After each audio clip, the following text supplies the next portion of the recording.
Welcome back. I'm visiting here today with Mike Duffy. He is the founder of the Happiness Hall of Fame. Mike, welcome to today's show. Thank you, Alan. I appreciate being here. So, Mike, give me background how you led into this Happiness Hall of Fame. Sure. So, people say, why have you been researching happiness for 30 years? What went on in your life to do this? And, I have found in my life, and I'm 48 now, that sometimes out of tragedy comes great things. So when I was 17 years old, I was a very happy kid, and my mom passed away in 3 months from breast cancer. And all of a sudden, I was thrust into unhappiness. So I made a plan. I didn't want to stay there. And so part of the plan was to get a degree in psychology, read as much as I could about getting happy again, and actually becoming friends with the people who were writing those books and those research reports that I just devoured. And I've spent 30 years trying to learn the secrets to happiness. And my divine purpose is to spread all the knowledge and all the joy that I've found over the last 30 years. Well, that's 30 years of research. Mm-hmm. After going through this whole process, what is the best way to increase your happiness? Well, my friend Lionel Ketchian has founded over 115 happiness clubs around the world. His last one is in Romania, if you can believe that. And Lionel's a great guy, and I asked him, what do you believe is the greatest way to increase your happiness? And he believes that 95% of happiness is a result of your gratitude. So I just wanted to tell your listeners how powerful gratitude is. So whoever's listening right now, you're going to go through some tough times, but be grateful in those tough times. So when people talk behind your back, be grateful you're being talked about at all. That means you're relevant. When you're so tired and you can't go on, be grateful because you can go on. When the kids are screaming and you're on your last nerve, be grateful you have children that can communicate. If your spouse leaves you for another, be grateful. You're now free to find another person that will really love you. When you lose your job, be grateful. That means a better job is coming. When you find yourself in tears, wipe those tears off. And when you wake up in the morning, be grateful that you have a new day for a new chance to be grateful for something great that's coming your way. Psalm 30 verse 5 says, weeping may endure for a night, but joy comes in the morning. Be grateful that joy is coming. When you don't know what to do and it seems all is coming against you, be grateful, for you figured it out in the past and you'll figure it out again, this time even better. When all is lost, be grateful for the opportunity to get it all back and more this time. Your test will be your testimony. Understand that you are designed for a divine purpose. If you don't know what that purpose is, I'll tell you right now. The purpose of your life is to serve others. That will bring you happiness. Be grateful for your purpose. Always be grateful. That's very keen insight. And one of the things that I grabbed from that is the fact that happiness is in your hand and is in your state of mind. You Yes. have the right to choose to be happy as you face adversity. You know what? My friend Dr. Laura Delazana teaches a course at Stanford on happiness. And that's her motto, is choose to be happy. And absolutely, no matter what life throws at you, it's up to you to decide how you're going to deal with it. You can be happy, which is miserable, or you can choose, you can be sad rather, or you can choose to be happy. And I always choose to be happy. Now, you started this Happiness Hall of Fame. Mm-hmm. What's that about? Well, the Happiness Hall of Fame is, we celebrate people that make other people happy. So that includes individuals and organizations. And once a year at Stanford University Faculty Club, we throw a great, fabulous red carpet party. And people that are in the Happiness Hall of Fame include Muhammad Ali, Christy Yamaguchi, Golden State Warrior and Olympic two-time medalist Chris Mullen, the Make-A-Wish Foundation, Ronald McDonald House, Stanford Children's Hospital, Chef Michael Chiarello from PBS, Tom Shadyac is a very interesting individual. He made some blockbuster comedies like Ace Ventura Pet Detective, Liar Liar, Bruce Almighty, Evan Almighty. He became very, very wealthy. And he was living in a 10,000 square foot house in Hollywood. And he had an epiphany. He wasn't happy. So what he decided to do is give all of his money away to homeless people. And today, he lives in a trailer park in Southern California. And he's the happiest he's ever been because he loves the close-knit community of that trailer park. It's, it's interesting as you watch people go through the process of trying to find happiness, and they realize it's not in the things that you own, it's in the relationships that you have. I'm visiting here today with Mike Duffy. He is the founder of the Happiness Hall of Fame. Mike, I need to take a quick break, and we'll be right back after these messages with Mike Duffy. I love fishing, with my family. I think it would be easier to use a net. It was so much fun. The times when we are together, it makes it all the more worth it. Having Dad teach them how to cast a fly rod, and as long as we're doing stuff together, we're having fun. Some people see a father and a son fishing together, while others see a succession plan.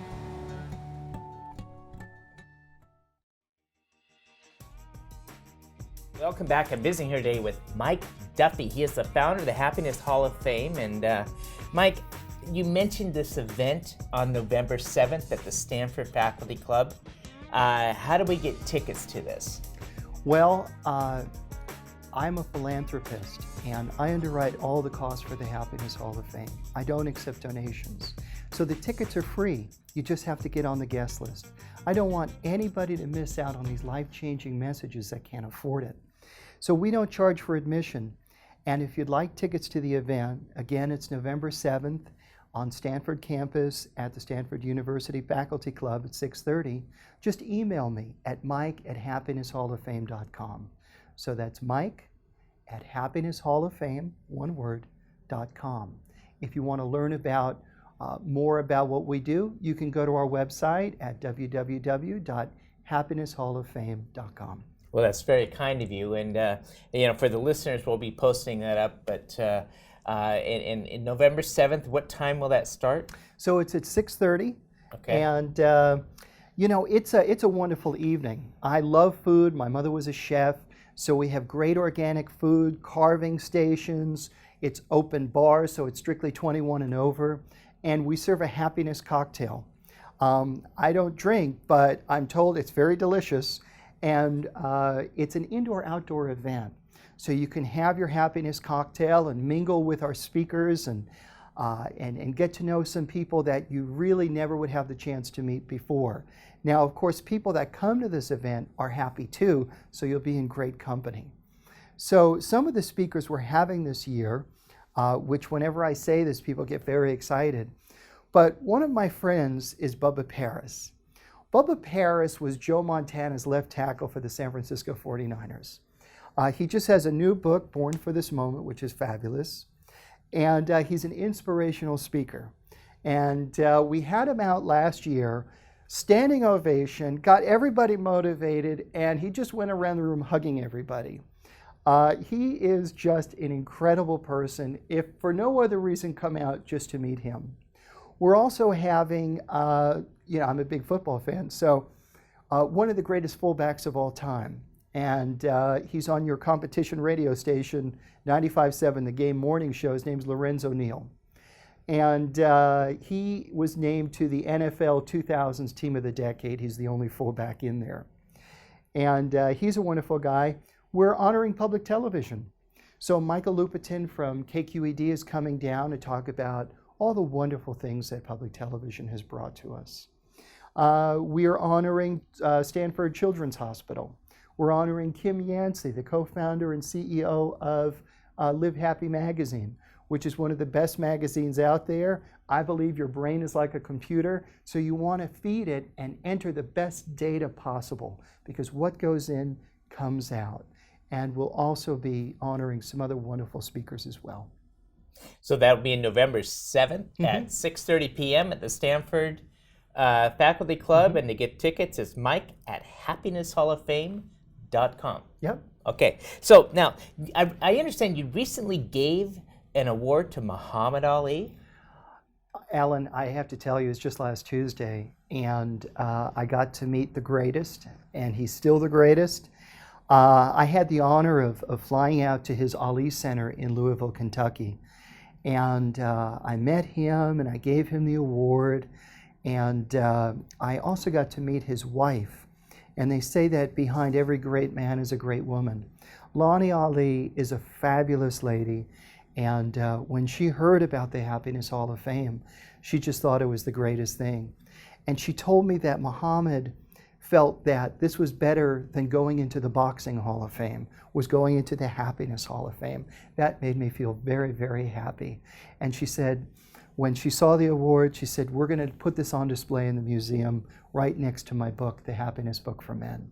So I was just walking on clouds when I walked out of there. Wow. Yeah. And so how is Muhammad doing these days? You know, when you're the greatest, you're always the greatest. And even though he's suffering from Parkinson's disease, he still has that presence.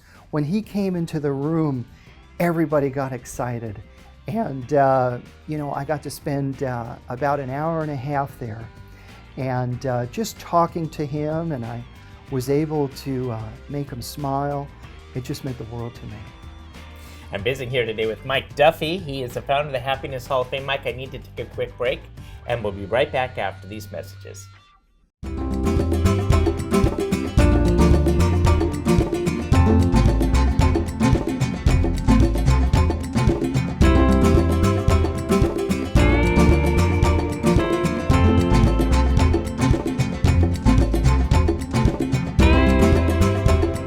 Since you can't take your wealth with you, spend time with your family.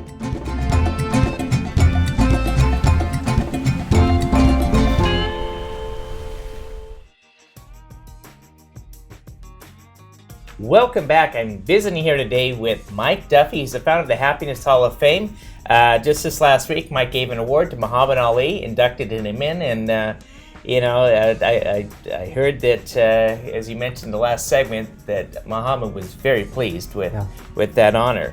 Now, as you've gone through the course the last 30 years looking for happiness, you've ended up writing 4 books, I understand? Yep. So I have 4 books. The Happiness Book for Men, which I'm going to give to you right now because you are a great man, Alan. Happiness you really Book are. for Men. Thank you. And the Happiness Book for Kids, Volume 1 and 2, and the Happiness Book for Little Christians, where I take what I call the power verses in the greatest book ever written and present them in a way that is digestible easily for children to read. And I did that project with my daughter, who illustrated the book, and it was a wonderful daddy-daughter project to work on. So if you're a man, the statistics say that 50% of you haven't read a book since high school. And when I told people, other men, that I'm writing this book for happiness so that men can get greater happiness, they said, please don't make it boring. So men aren't great readers. 90% of books are bought by ladies. So I decided to go about it in a different way. I decided to create a book that only takes a half an hour to read and yet contains 30 years of knowledge and research on happiness. I've interviewed Stanford professors, Harvard professors, Sean Acor, and other great people to put it in there. But I wanted to do it in a way that a man would be interested in turning the page. So what I did was, on the left side of every page, I have a bulldog mimicking what the happiness step is on the right side of the page. And the text is very small. So you have to cater to your audience. And so far, the reviews that have come back is that men love reading this book. And I've even had the ladies that purchase the book for the men say, you know what, you could call that the Happiness Book for Women too, because we loved it. Mike, what are the 2 biggest myths of happiness? You know, I'm glad you asked that question because, especially in this country that's very driven by materialism, people think that Number one, money can buy you happiness, and it absolutely can't. It's important to get to a point in your life where you're financially stable, of course, but after that, there's not really a big deal between somebody who makes $70,000 a year and somebody that makes $20 million a year. And the other myth that I found is that a lot of people think that happiness is a destination. If I win the lottery, I'll be happy. I heard about a man actually that came home to his wife of 25 years. And as he opened up the door, his wife screams, "Pack your bags, I won $25 million in the lottery." And the husband says, $25 million? I'm so happy, where are we going? And the wife says, "I don't know where you're going, buddy, but you can't stay here anymore." Right? And that's a perfect joke to exemplify. One minute you're up, the next minute you're down. But happiness is not a destination, happiness is a journey. So, like, everyone has up days and down days in their life, and let's call the down day they're suffering from the blues. Now, you come back and say, well, the solution to overcoming the blues are right on your phone. What are you referring to? Well, I interviewed Professor Daniel Gilbert from my book, The Happiness Book for Men. He's a Harvard professor, very well respected, and he said the secret to happiness is having good relationships. We're the most social animals on the planet, and your level of happiness a lot of times is determined by the ties you have with other people. So I have a trick that I love. Nobody likes traffic, and when I get stuck in traffic, I actually look forward to, because the first person I call is my dad. Now, my dad's 82 years old, he's a widower, he lives alone, and I love talking to him because it builds those stronger ties. I don't know how much longer I'm going to have my dad, but when he finally goes, I will never have regret that I didn't call him enough. So, yes, the answer to the blues is on your phone. When you're feeling down, call somebody that can pick you up, and they will. And by the time you stop laughing and you put that phone down, you'll forget you were even sad to begin with. You know, I've heard that smiling is important to happiness. Do you agree with that, and why? Well, absolutely. Here's another trick. When you're feeling down, just smile. Just smile for no reason.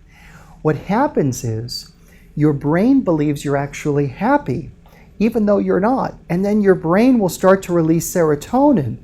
And, so that's one reason to keep smiling. The other reason to keep smiling is, as social animals, when you confront somebody with a smile, it makes them want to smile. It gets contagious, and all of a sudden the whole room is lifted up just by that one act of smiling. You know, it's almost like you can go through social experiments saying, smile at everyone today and see what happens. Exactly.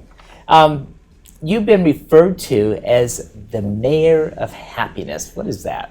Yeah, my friends call me the mayor, and the reason why they call me that is because I love people. I asked Lonnie Ali, I said, what makes Muhammad Ali happy? And she said, people. And I really identify with that. So I have a lot of friends in the happiness community, writers, researchers, lecturers, and I love to keep in contact with them and go out to lunch with them. So, and some of them don't know other people, and they ask me, well, can you introduce me to that professor, or can you connect me in some way with these people?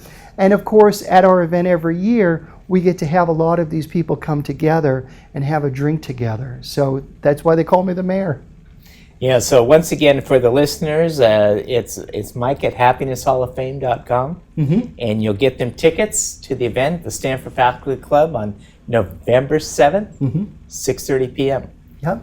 So, in the concluding minute here, do you have any role models that you follow for happiness?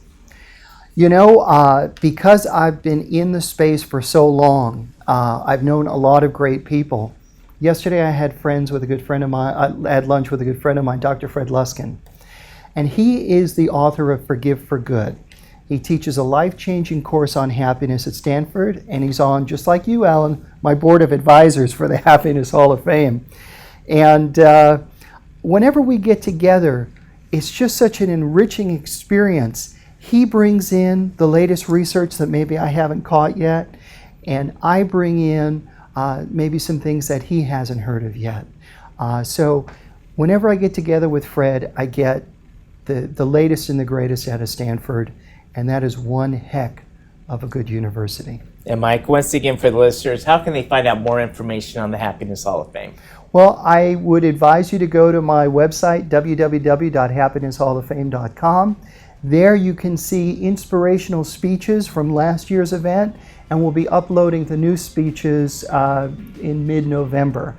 You can see photos of folks that have accepted the award, and it's a lot of fun. Mike, thanks for being on today's show.